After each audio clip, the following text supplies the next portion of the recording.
Concerned citizens speak out after a News 13 investigation found safety issues in Buncombe County schools. Last month, we reported district workers were not pulling the required permits for work on electrical and fire safety issues for years. Now taxpayers could be on the hook for thousands of dollars, and some voiced their concerns at last night's school board meeting. News 13's investigative reporter Mike Mason joins us with more.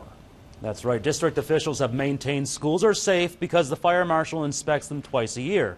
Despite this, though, county inspectors are finding many serious safety issues that were never reported, and last night some publicly criticized district officials. Did you ever ask him if he Superintendent Tony Baldwin was apparently not in the mood to speak with us at last night's school board meeting. You can't do that right here, okay? After reminding officials cameras are allowed inside public meetings, they let us back in. Dr. Baldwin announced he finished his investigation into issues News 13 exposed WLOS involving permitting problems. Last month, we found maintenance workers were not pulling the required permits or doing inspections for work involving electrical and fire code issues for years.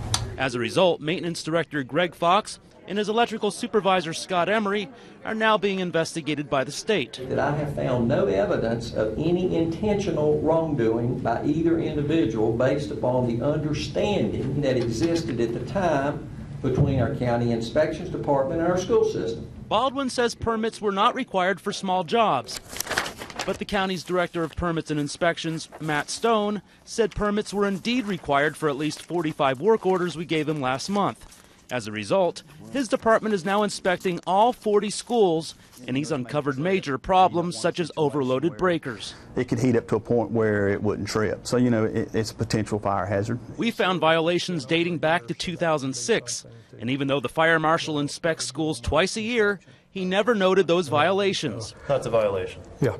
Now taxpayers could be on the hook for tens of thousands of dollars to get these issues up to code. Retired school electrician John Payne blew the whistle, saying Scott Emery told workers not to pull permits as a way for the district to save time and money.